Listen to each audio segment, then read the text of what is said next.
ہمہ یارا دوزخ، ایک اسیر جنگ کی سرگزشت۔ تحریر صدیق سالک، آواز محمد وسیم۔ پیشکش national audio library for the blind. باب 17، آئین جواں مرداں۔ 2 سال میں ہمارے ذہنی پر نوچنے کی بھارتی کوششوں نے ہمیں مفلوج کرنے کی بجائے ہمارے شوق پرواز کو اور ہوا دی۔ یہ باب پرواز کی ایسی ہی کوششوں کے لیے وقف ہے۔ ہمارے کیمپ میں ایسے آتش بجاں پروانوں کی کمی نہ تھی جو شمع آزادی پر نثار ہونے کے لیے ہر وقت تیار رہتے تھے۔ ان پروانوں کو اس کی بھی پرواہ نہ تھی کہ جیل میں حفاظتی انتظامات نسبتاً بہت سخت ہیں۔ انہیں اس کی فکر نہ تھی کہ فرار کی کوشش کے دوران گولی چل گئی تو کتنی جانیں تلف ہو جائیں گی۔ یہ حقیقت بھی ان کی کمر توڑنے کے لیے کافی نہ تھی کہ ناکام مفروروں کی بھارتی سزا موت سے بدتر ہوتی ہے، کیونکہ بھارت میں ایسی سزا کا تعین کرنے میں جنیوا کنونشن کا ذرا بھی لحاظ نہیں رکھا جاتا۔ بس ان کو یہ معلوم تھا کہ فرار ہونا قیدی کا فرض ہے، اور فرض کی تکمیل میں جان بھی چلی جائے تو کوئی بات نہیں۔ یہ فرحات جن کے سینے شرر تیشا سے روشن تھے، ہر قیمت پر جوئے آزادی کھودنے کے لیے تیار تھے۔ چنانچہ شروع ہی سے انہوں نے در و دیوار زنداں سے سمجھوتا کرنے کی بجائے اس کے رگ و پے کو ٹٹولنا شروع کر دیا کہ کس سنگ یا خشت کو کہاں سے ہاتھ ڈالا جائے تو یہ راستہ دے دے گا۔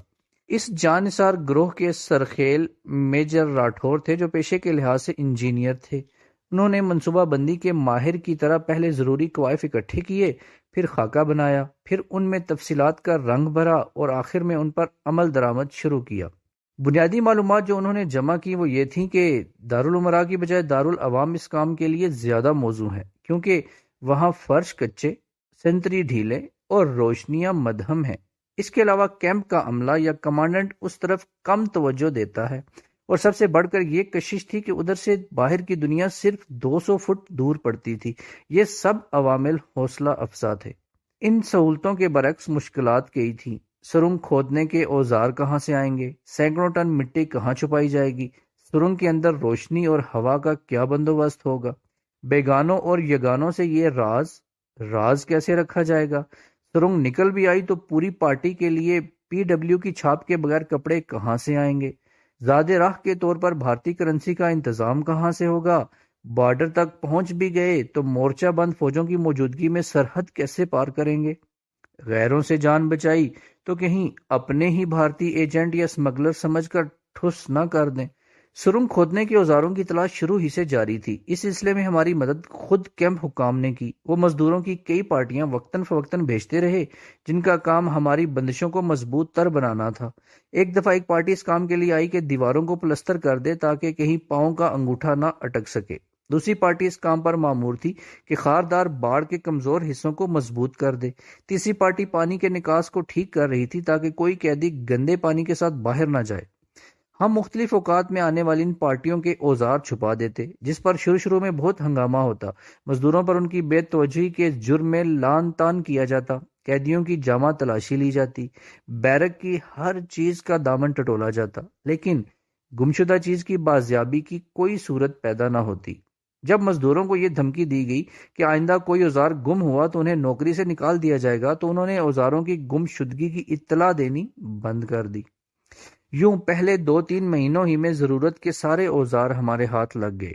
مٹی چھپانے کا مسئلہ خود کیمپ والوں نے حل کر دیا۔ انہوں نے ہمارے واویلے اور احتجاج سے مجبور ہو کر فلش لگوا دیا، جس کے ساتھ پانی گرانے کا کوئی انتظام نہ تھا، لیکن گندگی چھپانے کے لیے 3 کنویں ضرور کھدوا دیے گئے۔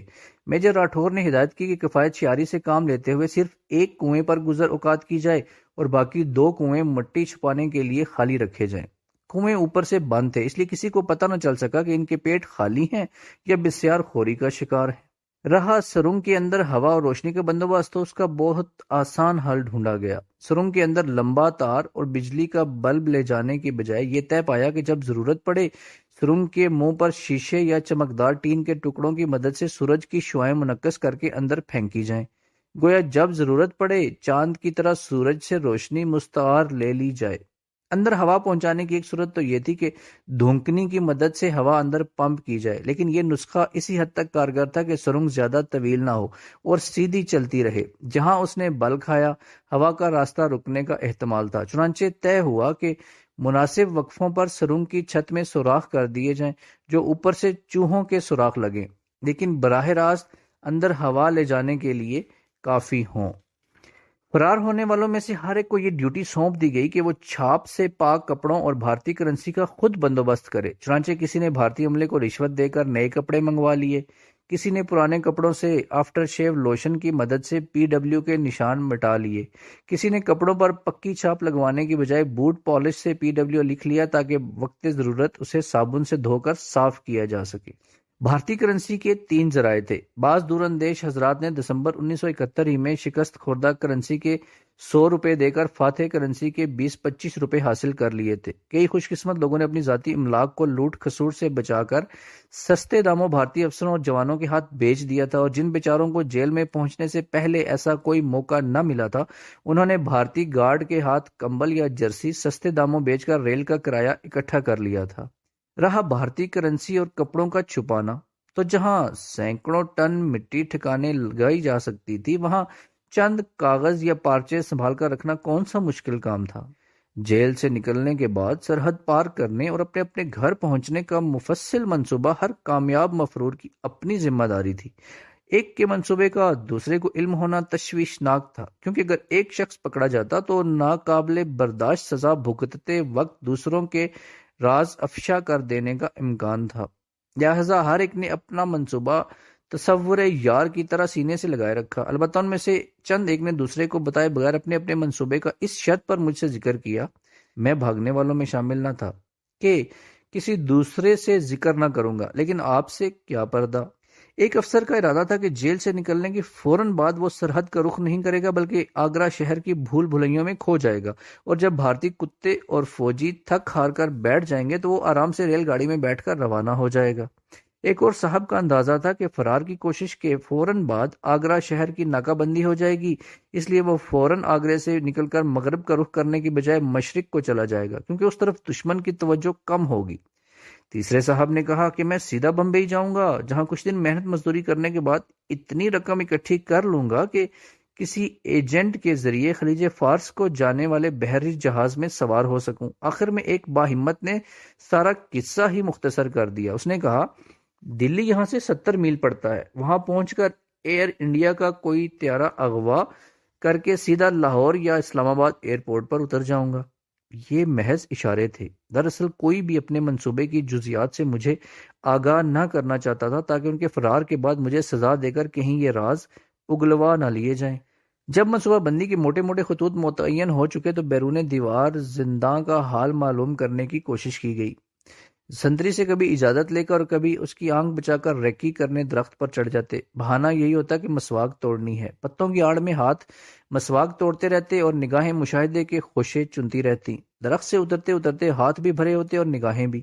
ریکی پارٹی درخت سے اتر کر توڑی ہوئی شاخیں لنگر میں پہنچا دیتی اور قوت مشاہدہ سے اکٹھی کی ہوئی سوغات کمانڈر کے سامنے ڈھیر کر دیتی۔ یہ معلومات کچھ اس نوعیت کی ہوتی کہ پہلی دیوار کے پار پہرے داروں کے خیمے اور کتوں کی روشیں ہیں، سطح زمین پر رینگنے کے لیے سازگار نہیں، کیونکہ اس میں خودرو کانٹے ہیں۔ جہاں کانٹے نہیں وہاں خاردار تار کے فالتو گچھے ہیں۔ آخری دیوار کی جلد صاف اور ہموار ہے، یعنی اس میں پاؤں اڑا کر اوپر چڑھنے کا امکان کم ہے۔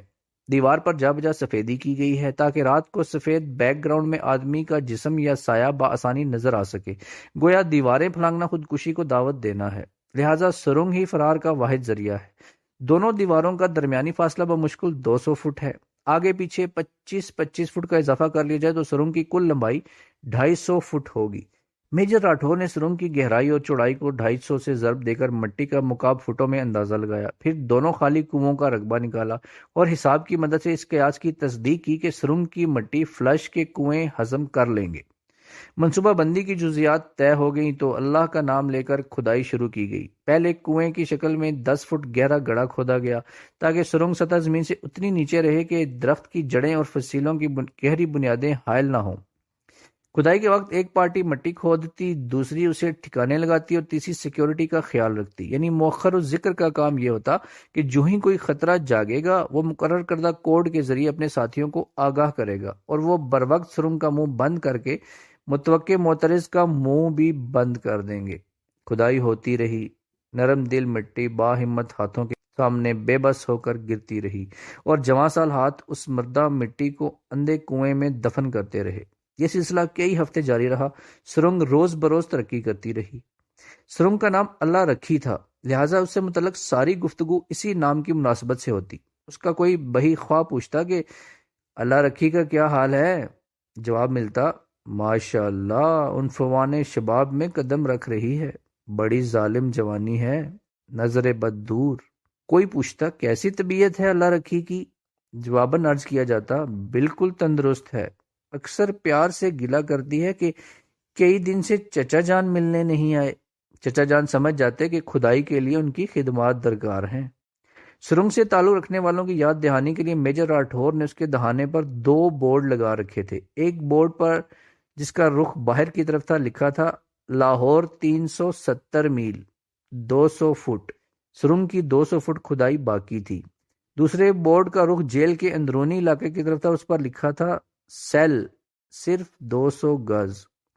سرنگ کھودنے والے 200 گز دور قید کوٹڑیوں میں قید تنہائی کے امکانات کو نظر انداز کر کے واگا کی طرف تیشے چلاتے رہے۔ وہ تیشے کی ہر ضرب کے ساتھ محسوس کرتے کہ ہم ایک قدم اور شیریں کے قریب ہو گئے ہیں۔ ہر سانس جو سرنگ کے اندر لیتے انہیں نوید سناتی کہ ہجر کی ایک اور گھڑی کم ہو گئی۔ وہ متواتر کوہکنی میں مصروف رہے۔ ایک دن بیتاب سرنگ بڑھتے بڑھتے فلش کے گٹر میں جا الجھی۔ گندا پانی دوسری غلاظت سمیت اندر آنے لگا۔ دل بیٹھنے لگا کہ ابھی سرنگ بیٹھ جائے گی اور اس میں کام کرنے والے زندہ درگور ہو جائیں گے۔ احتیاطاً کھدائی کرنے والوں کو باہر بلا لیا گیا۔ جانے بچانا ضروری صحیح، لیکن اچھی بھلی پلی پوسی 135 فٹ لمبی سرنگ کو یوں اپنی آنکھوں کے سامنے دم توڑتے دیکھنا بھی مشکل تھا۔ میجر راٹھور کی یہ ویسے بھی چہیتی تھی، ان سے یہ جواں مرگ نہ دیکھی گئی۔ انہوں نے کپڑے اتار کر ایک طرف پھینکے اور اپنے مٹھی بھر جسم پر ایک انڈر ویئر اور اینک سجا کر اس میں کود گئے، بالکل جیسے کوئی عاشق آتش نمرود میں کودتا ہے۔ ان کے پیچھے ان کے جان باز ساتھی بھی موت کی وادی میں اتر گئے اور نہتے ہاتھوں پانی اور غلاظت کے اجتماعی حملے کی روک تھام میں لگ گئے۔ پانی کے بہاؤ میں تیزی اور غلاظت میں ناقابل برداشت سران تھی، لیکن یہ کبھی ایک ہاتھ ناک اور منہ پر رکھ کر اور کبھی دونوں ہاتھ پانی میں ڈبو کر شگاف بند کرنے میں لگے رہے۔ کچھ دیر بعد فاتحانہ انداز میں گندگی میں لتھڑے ہوئے سرنگ سے نکلے اور اس غواصی کے نتیجے میں خوشخبری کا در شہوار لائے کہ سرنگ بچا لی گئی ہے۔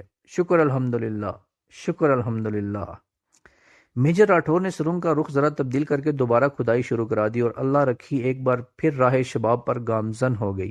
ہر طرف سے اس کی نشو و نما پر مبارکبادیں آنے لگی۔ اب کھدائی بیرونی فصیل کے قریب پہنچنے والی تھی۔ متعلقہ حضرات بے قراری سے درخت پر چڑھ کر مسواک توڑتے اور باہر کا حال دیکھتے کہ گشت کرنے والے سنتری کی رائفل یا کتے کے پنجے کسی مشکوک حصے کو تو نہیں کورید رہے، کسی کو زمین کے پیٹ میں جوان ہونے والی سرنگ کا شک تو نہیں گزرا۔ جب سنتری حسب معمول فلمی گانوں سے جی بہلاتا نظر آتا اور کتا حسب دستور ایک خیمے سے دوسرے خیمے کی طرف دوڑتا دکھائی دیتا تو تسلی ہو جاتی کہ سب نارمل ہے۔ ایک ہفتے بعد اللہ رکھی کو ایک اور حادثہ پیش آیا۔ ہوا یوں کہ یہ اندھیرے میں راستہ ٹٹولتی زیر زمین کسی گندے نالے میں جا گری۔ جوان تھی، اندھی تھی، انتہائی شوق میں احتیاطوں کو نظر انداز کر کے ایک ایسی حرکت کر بیٹھی جو اس کے لیے جان لیوا ثابت ہوئی۔ جو ہی پانی کے دباؤ نے اس کا گلا دبایا، اوپر سے منو مٹی اس کے معصوم جسم پر گری اور یہ چت ہو گئی۔ گشت کرتے ہوئے سنتریوں نے یوں اچانک زمین کو بیٹھتے دیکھا تو ان کا دل بیٹھ گیا۔ رپورٹ ہوئی، سراغ رساں آئے اور سرنگ پکڑی گئی۔ اس ذرا سی بات کا ہم کیا کریں شکوہ عدم، اس ذرا سی بات کا ہم کیا کریں شکوہ عدم، پیار سے بجلی گری اور آشیانہ جل گیا۔ جس طرح ہم مرحومہ کے عہد شباب پر خوش تھے، اسی طرح اب ہمارے دشمن اس کی مرگ ناگہاں پر مسرور تھے۔ انہیں معلوم تھا کہ اگر قدرت مرحومہ کو 8-10 روز اور حیات بخشتی تو کئی لوگ فرار ہو چکے ہوتے اور کیمپ کے کئی عہدیدار سبک دوشی تنزلی یا معطلی سے دو چار ہو گئے ہوتے۔ اب یہ کامیابی پر پھولے نہ سماتے تھے۔ کبھی وہ کیمپ کمانڈنٹ کو مردہ دکھانے لاتے، کبھی گروپ کمانڈر کو، کبھی کسی بریگیڈیئر، کبھی کسی جرنیل کو یہ ناش دکھاتے جیسے یہ انہی کے تیر کی کشتہ ہو۔ پانی کے مارے ہوئے شکار کو اپناتے ہوئے انہیں شرم سے پانی پانی ہو جانا چاہیے تھا، لیکن یہ انداز تو اعلیٰ ظرف اور عزت نفس رکھنے والوں کے ہوتے ہیں۔ چھوٹے لوگ تو ہر بڑی بات اپنے ساتھ منسوب کر لیتے ہیں۔ سرنگ پا لینے کے بعد سرنگ کھودنے کے اوزاروں کی تلاش ہوئی لیکن کچھ نہ ملا۔ بغیر چھاپ کے کپڑوں کا سراغ لگانے کی سر توڑ کوشش کی گئی لیکن کچھ ہاتھ نہ آیا۔ سرنگ کھودنے والوں کی نشاندہی کا وقت آیا تو شناخت نہ ہو سکی۔ چونکہ کسی ایک فرد یا گروہ پر سرنگ کھودنے کی ذمہ داری نہ ڈالی جا سکی، اس لیے سزا کے طور پر نہ کسی پر کوڑے برسائے گئے، نہ انگلیوں کے ناخن نوچے گئے، نہ خونخوار کتوں کے آگے ڈالا گیا اور نہ الٹا لٹکا کر جسم کے حساس حصوں کو داغا گیا۔ باقی کیمپوں میں یہ سب کچھ ہوا۔ ہمارے کیمپ میں دارالعوام کے جملہ ارکان کو اجتماعی سزا دی گئی جو جنیوا کنونشن کی سراسر خلاف ورزی تھی۔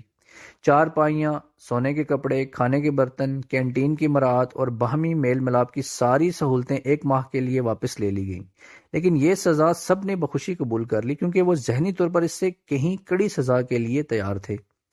دارالعوام کے مکینوں پر ان سختیوں کے خلاف دارالامراء میں شدید رد عمل ہوا۔ انہوں نے بھی چار پائیاں، کپڑے اور کینٹین کی چیزیں بیرک سے نکال کر ایک طرف رکھ دیں اور بھارتی حکام کو الٹیمیٹم دے دیا کہ اگر ہمارے ہم وطنوں کی جائز مراعات بحال نہ کی گئیں تو ہم بھوک ہڑتال کر دیں گے۔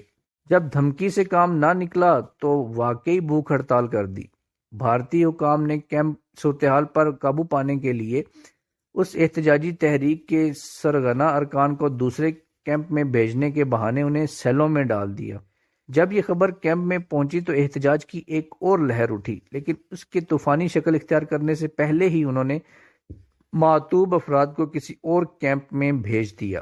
ان سزا یافتہ جانبازوں کا قافلہ ریل گاڑی میں محو سفر تھا۔ ان کے ہاتھوں میں ہتکڑیاں تھیں اور دروازے پر سنگین بردار پہرے دار۔ ڈبے کی اکلوتی کھڑکی کے سینے میں نصف درجن آہنی سلاخیں گڑی تھیں۔ کھڑکی کے پاس کیپٹن شجاعت بیٹھا تھا جس کے پاس لوہا کاٹنے کی چھوٹی سی ریتی تھی۔ اس نے ریل کی چھک چھک چھک چھک کے شور کا فائدہ اٹھاتے ہوئے پہلے سلاخیں کاٹی اور پھر ہتکڑی کی زنجیر۔ ہتکڑی کے مضبوط کنگن ابھی تک اس کی کلائیوں میں تھے لیکن اب اس کے ہاتھ آزادانہ حرکت کر سکتے تھے۔ سنتری دروازے پر کھڑے گپے ہانک رہے تھے اور شجاعت کھڑکی سے باہر جھانک رہا تھا کہ مناسب جگہ آئے تو وہ تیز رفتار گاڑی سے کود جائے۔ چنانچہ جو ہی ریل گاڑی نالوں اور جنگلوں سے پار ہوئی، شجاعت نے اپنے نام کی لاج رکھتے ہوئے ہتکڑی سمیت تاریکی میں چھلانگ لگا دی۔ گاڑی کی رفتار 40 میل فی گھنٹہ تھی۔ پر شکستہ طیور بھی مالی، کر گئے دل کے زور پر پرواز۔ کیمپ نمبر 44 میں قیام کے دوران کیپٹن شجاعت نے سر، داڑھی اور مونچھوں کے بال بالکل آزاد چھوڑ رکھے تھے۔ چند ہی ماہ میں یہ فصل اتنی پھلی پھلی تھی کہ کسی کو پتہ نہ چلتا تھا کہ کبھی کینچی یا استرے سے بھی ان کا ملاپ ہوا ہے۔ اکثر دوست اس حلیے کا مذاق اڑاتے اور کیمپ کمانڈنٹ کئی بار مذاق سے کہہ جاتا، تمہارا نام تو سردار شجاعت سنگھ ہونا چاہیے۔ شجاعت مونچھوں پر ہاتھ پھیر کر اپنوں اور بیگانوں کے تانے سنتا اور سہتا رہا، کیونکہ اس کا ارادہ تھا کہ موقع ملتے ہی بھاگ نکلے گا اور یہ حلیہ ایک پگڑی کے اضافے کے ساتھ بہت معاون ثابت ہوگا۔ ہم نے کیمپ میں سنا کہ 1 جولائی 1972 کو تیز رفتار گاڑی سے چھلانگ لگانے سے کیپٹن شجاعت کو شدید چوٹیں آئیں جس سے اس کا خون بہنے لگا، لیکن وہ اس سے بے نیاز ہتکڑی سمیت بھاگتا رہا۔ وہ جن راہوں سے گزرا انہیں خون حریت سے سجاتا گیا، وہ جن ویرانوں سے ہو کر نکلا وہاں شجاعت کی داستانیں بکھیرتا گیا، وہ جن بستیوں سے گزرا توق و سلاسل کا مذاق اڑاتا گیا، حتیٰ کہ اس کے جسم سے بہنے والے خون نے اس کے قدم تھام لیے اور خون کی باقی بوندوں کا واسطہ دے کر اسے یہ سفر ترک کرنے پر مجبور کیا۔ وہ بے ہوش ہو کر گر پڑا اور جسم ناتوانائی کے ہاتھوں بے بس ہو کر دوبارہ اسیر ہوا۔ ایک طرف اس مرد میدان کی شجاعت ملاحظہ ہو اور دوسری طرف گارڈ کی بزدلی۔ یہ محافظ شجاعت کا راستہ تو نہ روک سکے لیکن اس کے ساتھی میجر نصیب اللہ کو نماز کی تیاری کرتے ہوئے عین ریل گاڑی کے اندر گولی مار کر شہید کر دیا اور بہانہ یہ بنایا کہ دونوں نے بھاگنے کی کوشش کی تھی، ایک مارا گیا دوسرا بچ نکلا۔ میجر نصیب اللہ درویش منش، سادہ لوح اور خاموش طبع افسر تھے۔ وہ عموماً بلبل محفل بننے کی بجائے دوسروں کو چہچہاتا دیکھ کر خوش ہوتے تھے۔ وہ خاموش بھی بیٹھے رہتے تو ان کے تبسم پر 100 تکلم نثار ہوتے، ان کے لب کلی کی طرح بند ہوتے تو کئی شگفتہ پھول اس پر قربان ہونے کو تیار ہوتے۔ جب بھی ان سے بات ہوتی زبان سے پہلے ان کی سبز آنکھیں اور بھوری مونچھیں بول پڑتی، زبان الفاظ میں اور آنکھیں مسکراہٹوں میں بات کرتی۔ گویا میجر نصیب اللہ ہمارے کیمپ کے سب سے باوقار، خوش خلق اور نیک طینت شخص تھے۔ ان کی شہادت اور کیپٹن شجاعت کی ابتر حالت پر دل خون کے آنسو رویا، کیونکہ اب دونوں ہم سے بچھڑ چکے تھے۔ مرگ مجنوں پر کڑھوں، ماتم فرہاد کروں۔ میجر نصیب اللہ اور کیپٹن شجاعت کی طرح ہمارے ساتھ کیمپ نمبر 44 میں سیکنڈ لیفٹیننٹ اعجاز حسین رضوی بھی تھا، جسے فوج میں آئے ہوئے تھوڑا ہی عرصہ ہوا تھا۔ نو عمر، نو آموز اور نو خیز، گورا رنگ جو ہر وقت کھلا رہتا، اور شرارتی آنکھیں جو مسکراتے وقت خود بخود بند ہو جاتی، سیمابی جسم، کتابی چہرہ اور شتابی چال۔ وہ سارے کیمپ میں یوں آنن فانن پھر جاتا جیسے روشنی کی کرن تاریکی میں پھرتی ہے۔ یہ قید غالباً اس کی اپنی ماں سے طویل ترین جدائی تھی۔ وہ بات بات پر اپنی امی کا یوں ذکر کرتا جیسے اس کی زندگی کا محور صرف اس کی ماں ہے۔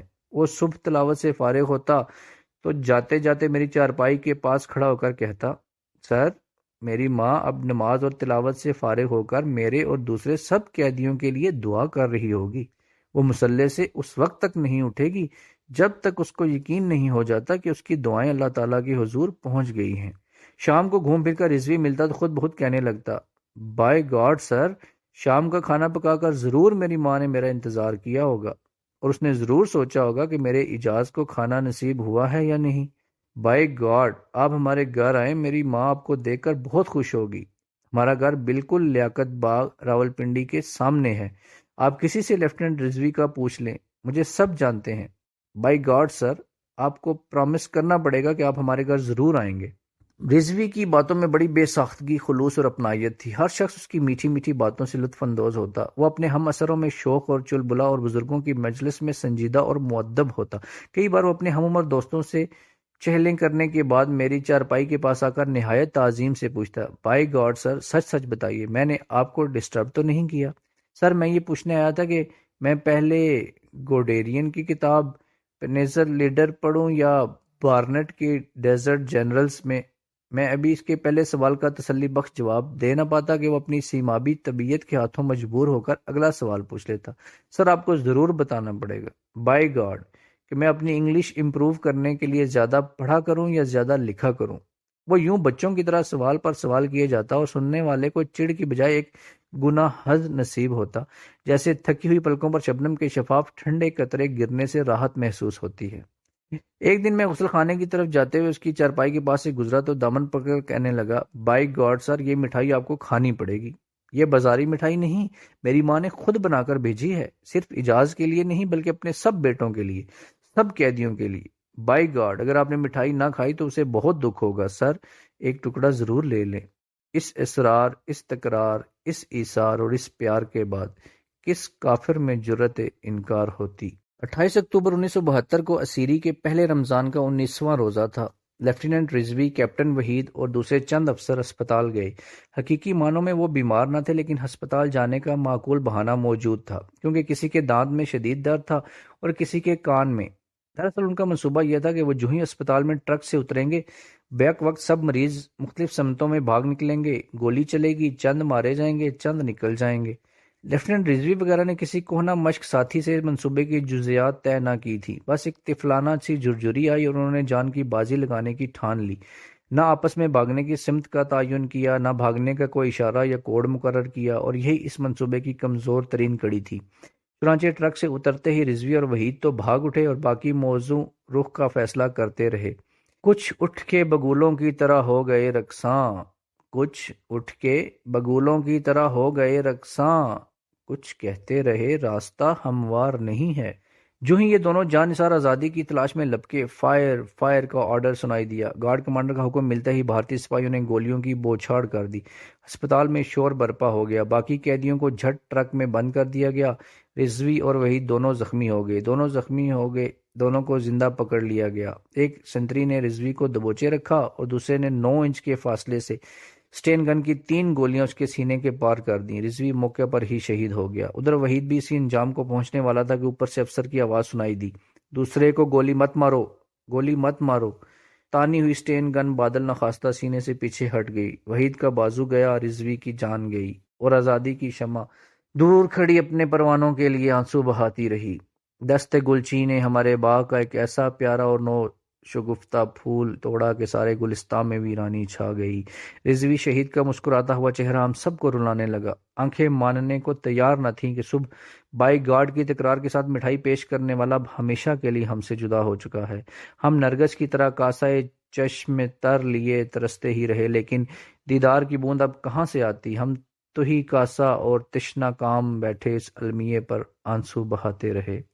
کیپٹن وحید کو اسپتال پہنچا دیا گیا اور رضوی کو آگرے میں مسلمانوں کے قبرستان میں۔ ہم سب نے اس کے آخری دیدار کی خواہش کا اظہار کیا، لیکن اجازت نہ ملی۔ رضوی شہید کے قریبی دوست لیفٹیننٹ علی، ہمارے کیمپ کے نمائندے اور ایک ڈاکٹر کو تجہیز و تکفین کی رسوم میں شرکت کی اجازت ملی۔ ڈاکٹر نے آ کر بتایا کہ رضوی شہید کی موت ایسی گولی سے ہوئی جو نہایت قریب سے چلائی گئی تھی۔ پوسٹ مارٹم رپورٹ نے اس خیال کی مزید تصدیق کی کہ گولی بمشکل 9 انچ سے 1 فٹ کا فاصلہ طے کر کے اس کے سینے میں پیوست ہوئی تھی۔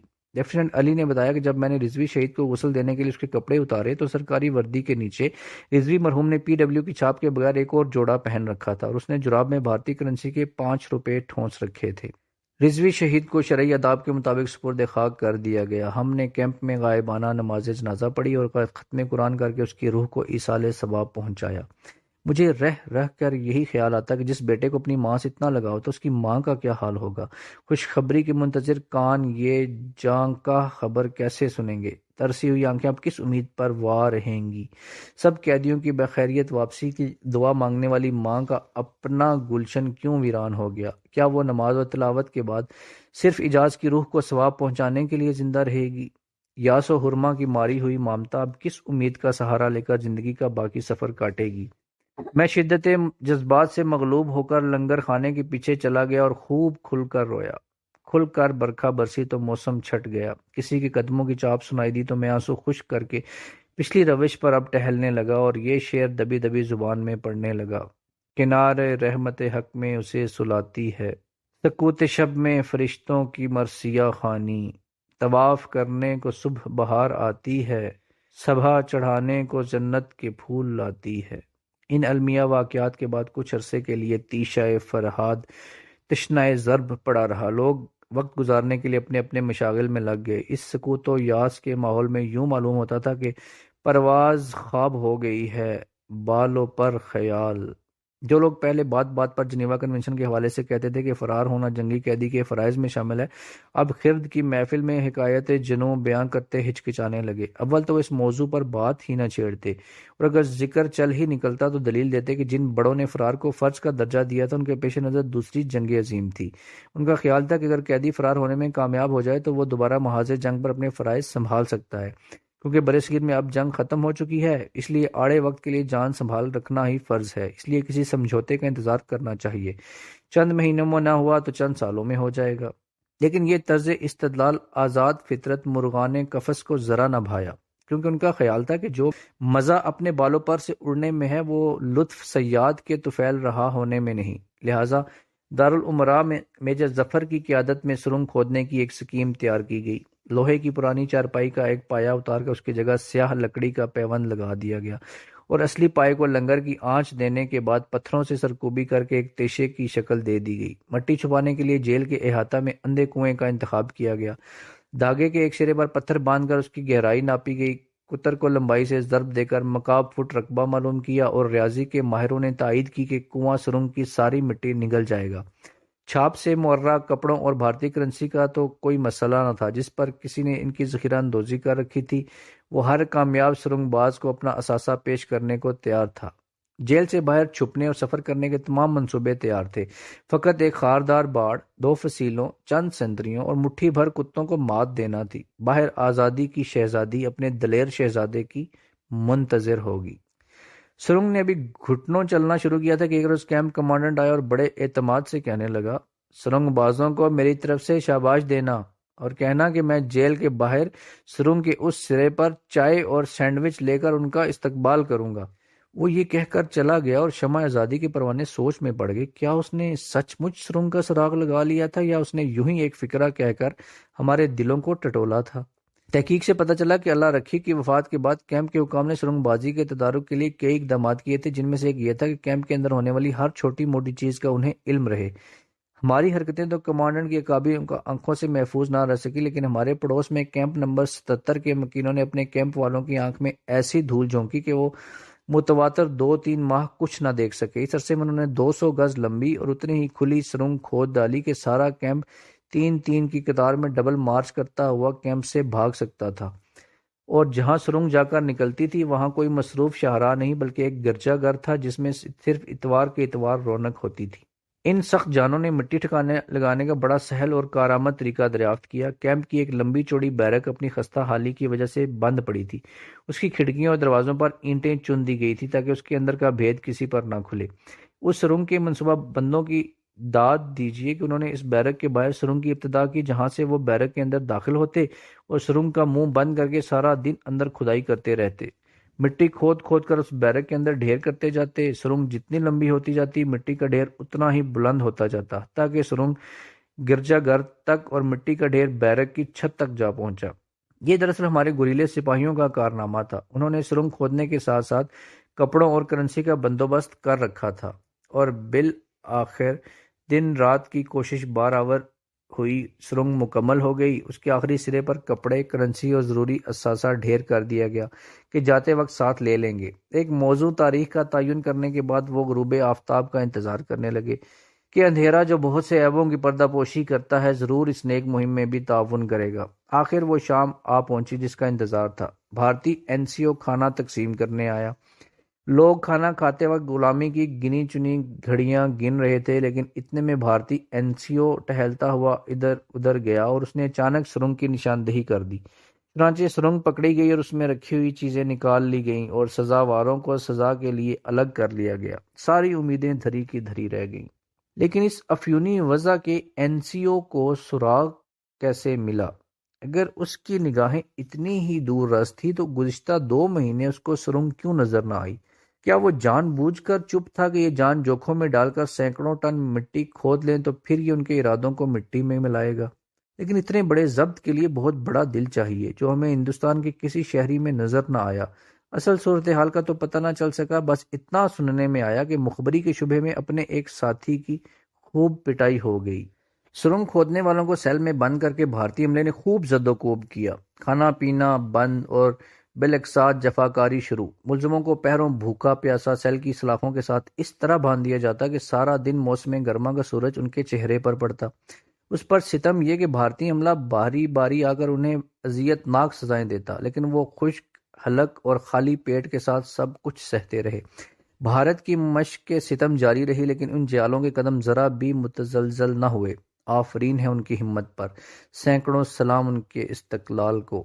ان معتوبوں کے ساتھ اظہار ہمدردی اور قوت کی خاطر سارے کیمپ نمبر 77 نے بھوک ہڑتال کر دی۔ چند لیڈر نما ہڑتالی قیدیوں کو دبانے کی کوشش کی گئی تو اتنا ہی یہ ابھریں گے جتنا کہ دباویں گے کہ مصداق آگ اور بھڑک اٹھی۔ کچھ عرصہ بعد بھارتی ہردرمی نے پاکستانیوں کے جذبہ قوت اور ثابت قدمی کے آگے ہتھیار ڈال دیے اور سزا پانے والوں کو سیلوں سے رہا کر کے کیمپ نمبر 88 میں منتقل کر دیا گیا۔ نئے کیمپوں میں پہنچنے کے چند روز بعد ایک سزا یافتہ قیدی نے باضابطہ درخواست کی کہ مجھے ایک بار کیمپ نمبر 77 کے در و دیوار کی زیارت کی سعادت بخشی جائے۔ وجہ؟ میرے وہاں ضروری کاغذ رہ گئے ہیں جن کی موجودگی کے متعلق میرے سوا کسی کو علم نہیں۔ درخواست منظور ہو گئی اور بھارتی افسر اور عملے کے ساتھ دوبارہ کیمپ نمبر 77 میں گیا۔ ایک دیوار کا پلستر توڑ کر بھارتی نوٹ نکالے اور ان کو جھاڑتا پھونکتا واپس کیمپ نمبر 88 میں چلا آیا۔ یہ نوٹ ضبط کر لیے گئے۔ عام طور پر جب ایک کیمپ میں کسی قیدی کو سزا کے لیے الگ کیا جاتا تو اسے واپس اسی کیمپ میں بھیجنے کی بجائے کسی دوسرے کیمپ میں منتقل کر دیا جاتا۔ ہندوستان بھر میں ایسے مجرموں کے لیے بہترین جگہ سینٹرل جیل آگرہ تھی، چنانچہ رہین ستم ہائے بھارت فتح گڑھ، رام گڑھ، الہ آباد، مراد آباد اور دوسرے مقامات سے اپنے اپنے کردہ یا نہ کردہ گناہوں کی سزا بھگت کر ہمارے پاس آ گئے۔ آئیے ذرا ان کے کارناموں کی بھی ایک جھلک دیکھ لیں۔ کیمپ نمبر 25 رام گڑھ سے آنے والے ایک نیوی کے 4 افسروں میں سے لیفٹیننٹ شاہد نے بتایا کہ ہم نے اپریل 72 میں جب حفاظتی انتظامات ابھی اتنے سخت نہیں تھے سرنگ کھودنے کا منصوبہ بنایا۔ ہم JCO کوارٹرز کے کمروں میں محصور تھے۔ کوارٹرز کی حد بندی کے طور پر کچی دیوار کھڑی تھی۔ ہم نے صحن کے ایک کونے میں سرنگ کھودنی شروع کی۔ لکڑی کے ایک تختے پر 3-4 انچ مٹی بچھا کر اس پر ٹماٹر اور دوسری سبزی کاشت کر دی۔ یہ تختہ سرنگ کا منہ بند کرنے کے علاوہ بھارتی عملے کا منہ بند رکھنے کے بھی کام آتا۔ جو ہی کیمپ کا عملہ سرنگ سونگتا مخصوص یا مشکوک گوشے کی طرف بڑھتا، ہماری دھڑکنیں تیز ہو جاتی اور نگاہیں اس کے قدموں کا پیچھا کرتی۔ جب وہ خطرناک جگہ کے قریب پہنچتا اور پاؤں سبزی والے تختے کو چھونے لگتے تو قیدی احتجاج کرتے، دیکھو دیکھو ٹماٹر پس جائیں گے، ذرا دیکھنا کدو کا سر پاؤں تلے آ جائے گا، ذرا بچانا مرچ کی نوک کے زباں کٹ جائے گی۔ جب وہ اپنی تسلی کر کے چلا جاتا تو قیدی تختہ ہٹا کر سرنگ میں داخل ہوتے اور گھنٹوں تیشہ رانی کرتے رہتے۔ مٹی ٹھکانے لگانے کے کئی مرحلے تھے۔ پہلے سبزی کی کیاری بنانے میں کام آئی، پھر اسے مسجد کی حد بندی کے لیے چھوٹی سی منڈیر بنائی گئی اور آخر میں کوارٹروں کی درمیانی دیوار پر خرچ ہوئی۔ یہ دیوار روزانہ 1.5 انچ سر بلند ہو جاتی اور گرمیوں کی ایک رات ہی میں سوکھ جاتی، ورنہ احتیاطاً گیلے اور خشک حصوں کو ملانے کے لیے چونا پھیر دیا جاتا، اور بھارتی عملے کو ذرا بھی خبر نہ ہوتی کہ انسانوں کی طرح دیواروں کا قد بھی بتدریج بڑھتا رہتا ہے۔ لیفٹیننٹ شاہد کا کہنا ہے کہ کام اچھا بھلا چل رہا تھا اور ہمارا خیال تھا کہ جولائی میں یہ کام مکمل ہو جائے گا اور ہم چند سو گز دور جنگل میں نکل جائیں گے، لیکن پتہ نہیں اچانک کیا ہوا۔ وہ آئے، انہوں نے دیکھا اور وہ سرنگ پر چھا گئے۔ ہمیں سزا کے لیے الگ کر لیا گیا اور بڑے امتحانوں سے گزر کر آپ کے پاس آگرہ پہنچ گئے۔ کیمپ نمبر 46 مراد آباد سے آنے والے کیپٹن آصف اور کیپٹن سعید نے بتایا کہ پہلے تو ہم نے تنور سے سرنگ کا آغاز کیا، لیکن ابھی 15-20 فٹ ہی گئے تھے کہ راز کھل گیا۔ کچھ سرنگ کے اندر پکڑے گئے اور کچھ تنور میں، لیکن ہم بچ گئے۔ چنانچہ ہم نے فرار کا ایک انوکھا طریقہ سوچا۔ ہمارے کیمپ میں رہائشی بیرکیں ایک طرف تھی اور فالتو سامان رکھنے کے لیے سٹور تاروں کے پار دوسری جانب تھے۔ سارے حفاظتی اقدامات کیمپ ہی پر مرکوز تھے اور سٹوروں کی طرف کسی کا خیال نہ جاتا تھا، اور سٹور بھی ایسے تھے کہ باہر سے ان کے دروازے کئی تھے لیکن اندر سے آپس میں ملے ہوئے تھے۔ تمام دروازوں کی چٹخنیاں اندر سے چڑھا کر صرف ایک دروازے پر باہر سے تالا ڈال دیا جاتا تھا۔ ایک دن ہم نے درخواست دی کہ سردیاں ختم ہو گئی ہیں، اس لیے رضائی اور فالتو کمبل وغیرہ جمع کرانا چاہتے ہیں۔ دوسرے روز اجازت مل گئی۔ حسب معمول ہمارے جوانوں نے 2 موٹے موٹے بستر سر پر اٹھائے اور بھارتی گارڈ اور کوارٹر ماسٹر کے ساتھ سٹور کی طرف چلے۔ کیمپ کے بیرونی پھاٹک پر 2 بستر اور 2 بستر بردار قیدیوں کا اندراج ہوا۔ بھارتی کوارٹر ماسٹر NCO نے رجسٹر پر دستخط کر کے ان دونوں قیدیوں کو واپس کیمپ میں لانے کی ذمہ داری قبول کی اور وہ سب سٹور کی طرف چل دیے۔ اب وہ سٹور کے سامنے کھڑے تھے، قیدیوں کے سر پر بستر، گارڈ کے ہاتھ میں رائفلیں اور کوارٹر ماسٹر کے ہاتھ میں چابیاں تھیں۔ کوارٹر ماسٹر نے چابیوں کا گچھا جھنجھنا کر مطلوبہ چابی تلاش کی، دروازہ کھولا اور پاکستانی سپاہیوں نے دونوں بستر نہایت احترام سے دروازے کے اندر اتار دیے۔ بھارتی NCO نے دروازہ بند کرنے کے لیے بستروں کو پاؤں کی ٹھوکر مار کر اندر دھکیلنا چاہا تو پاکستانی سپاہیوں کو بستروں کی بے حرمتی پر بہت غصہ آیا۔ انہوں نے کہا، تم پیچھے ہٹو، ہم خود اندر دھکیل دیتے ہیں۔ بستر اتارنے میں غیر ضروری احتیاط اور انہیں اندر دھکیلتے ہوئے بے وقت احترام سے بھارتی NCO کو شک گزرا۔ اس نے وہیں بستر کھلوائے اور ہر بستر سے ایک ایک کپتان برآمد ہوا، کیپٹن سعید اور کیپٹن آصف۔ اس کے بعد ان پر کیا بیتی، یہ ایک طویل اور خون چکا داستان ہے۔ جب یہ ہمارے پاس پہنچے تو ان کے جسم پر بیڑیوں اور ہتکڑیوں کے علاوہ رسوں اور دروں کے نشان تھے۔ کیمپ نمبر 99 الہ آباد سے آنے والے میجر چودھری نے بتایا کہ ایک دفعہ سرنگ کھودی تو اس نے سڑک کے عین وسط میں جا سر نکالا، سر عام گڑھا بن گیا، زمین دھنس گئی اور ٹریفک کی آمد و رفت رک گئی۔ دوسری بار دوسری سمت میں سرنگ کھودنی شروع کی اور ہم نے اس کا رخ قابو میں رکھا ہوا تھا تو اچانک واچ ٹاور پر کھڑے سینٹری کے ہاتھ سے سٹین گن گر گئی اور اس میں لوڈ کی ہوئی گولی چلنے سے سارے کیمپ میں سٹینڈ ٹو ہو گیا۔ ہر طرف خطرے کی سیٹیاں بجنے لگیں، سینٹریوں نے اپنی اپنی پوسٹ سنبھالی اور کیمپ کا عملہ قیدیوں کی گنتی کرنے لگا۔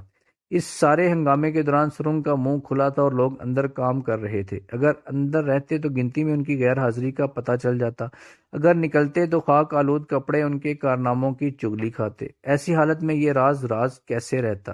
سرنگ پکڑی گئی اور مجرم سزا کے لیے الگ کر لیے گئے۔ کیمپ نمبر 45 فتح گڑھ سے آنے والے لیفٹیننٹ کرنل شریف اور کیپٹن زکریا نے بتایا کہ ہم نے اپنے دوسرے ساتھیوں سمیت آغاز اسیری ہی میں سرنگ کھودنی شروع کر دی تھی، جو اپریل تک مکمل ہو گئی تھی۔ انہی دنوں پاک و بھارت مذاکرات کا آغاز ہوا تو ہم نے فرار کی تاریخ ملتوی کر کے پہلے مذاکرات کے نتائج کا انتظار کرنا مناسب سمجھا۔ جب ادھر بات لمبی ہوئی تو فرار کے منصوبے کو عملی جامہ پہنانے کا فیصلہ کیا۔ 5 افسر 2 ٹولیوں میں فرار ہوئے اور صحیح سلامت پاکستان پہنچ گئے۔ یہ دیکھیے، ایک پارٹی کے لیڈر کا تو خط بھی آ گیا ہے۔ شوق محکم ہو تو اڑ جاتے ہیں یوں بھی طائر، پر ضروری تو نہیں کوشش پرواز کے ساتھ۔ فرار کی ایسی کئی کوششیں کبھی کبھی کامیاب اور اکثر ناکام ہوتی رہیں۔ لوگ ناکامی کی سزا خندہ پیشانی سے بھگتتے رہے اور حاکم ہر نئے تجربے سے گزرنے کے بعد زیادہ عقل مند ہو جاتے اور حفاظتی انتظام اور سخت کر دیتے۔ کسی ایک کیمپ میں فرار کی ناکام یا کامیاب کوشش کا تجزیہ کرنے کے بعد بھارتی حکام جو نئے احکام وضع کرتے انہیں متعلقہ کیمپ تک محدود رکھنے کی بجائے سارے کیمپوں پر نافذ کر دیتے۔ چنانچہ جب بھی ہمارے کیمپ میں بے وجہ کسی نئی پابندی یا حکم کا اعلان ہوتا تو ہم سمجھ جاتے کہ کسی مرد مجاہد نے فرار کے لیے یہی حربہ ایجاد کیا ہوگا۔ مثلا ہمیں حکم ملا کہ کھانے کے بعد پلیٹیں اور چمچ جمع کرا دیے جائیں اور اگلے کھانے کے وقت پھر واپس لے لیے جائیں۔ اس سے صاف پتہ چلتا تھا کہ کسی بے تیشہ فرہاد نے انہی بیکار اشیاء سے کام لینا شروع کر دیا ہوگا۔ اسی طرح ہمارے کیمپ میں جو ٹین کے خالی ڈبے جمع کرنے شروع کیے گئے اور ہر ڈبے کا اشتہاری مجرم کی طرح حساب رکھا جانے لگا۔ اس سے اندازہ ہوا کہ ضرور کسی نے ان ڈبوں کو جوڑ توڑ کر بلکہ توڑ جوڑ کر نالی بنا لی ہوگی تاکہ سرنگ کے اندر روشنی اور ہوا پہنچائی جا سکے۔ پھر آرڈر آیا کہ کپڑے لٹکانے کے دھاگے اور بوٹوں کے تسمے بھاگ سرکار جمع کرائے جائیں۔ شاید کسی نے کہیں رسی کا زینہ بنا کر دیوار پھلانگنے کی کوشش کی تھی یا دھاگے سے سرنگ ناپنے کا کام لیا تھا۔ ان دانش مندانہ احکام کا احمقانہ پہلو یہ تھا کہ پلیٹیں اور چمچ تو جمع ہو جاتے لیکن سبزی کاٹنے کی چھری اور لکڑیاں پھاڑنے کی کلہاڑی ہمارے پاس رہتی۔ خالی ڈبے ضبط کر لیے جاتے لیکن پھونکنی بنانے کے کام آنے والی ترپال حسب معمول کھڑکیوں پر لٹکی رہتی۔ دھاگے اور تسمے خطرے کی علامت سمجھے جاتے لیکن چارپائیوں کی سینکڑوں گز ادوائن پر ہرگز توجہ نہ دی جاتی۔ بھارت عظیم ہے اور اس کے انداز عظیم تر۔ مجھ جیسے کم عقل کو تو اس حکمت عملی کا فلسفہ قطعاً سمجھ میں نہ آیا۔ ایسے احکام سن کر یا وصول پا کر ہمیں اور تجسس ہوتا کہ تازہ ترین طریقہ کس نے کہاں استعمال کیا اور اس کے نتائج کیا نکلے، آزادی یا عقوبت۔ لیکن ایسے واقعات کی تفصیل یا تصدیق کے ذرائع مسدود تھے، چنانچہ جب ریڈ کراس کا کوئی نمائندہ آتا تو ہم اس سے ان واقعات کا حال بھی پوچھتے۔ عموماً وہ یہ راز افشا کرنے پر تیار نہ ہوتا لیکن کبھی کبھی کوئی موتی اس کے خزانہ راز سے جھلمل کرتا نظر آ ہی جاتا۔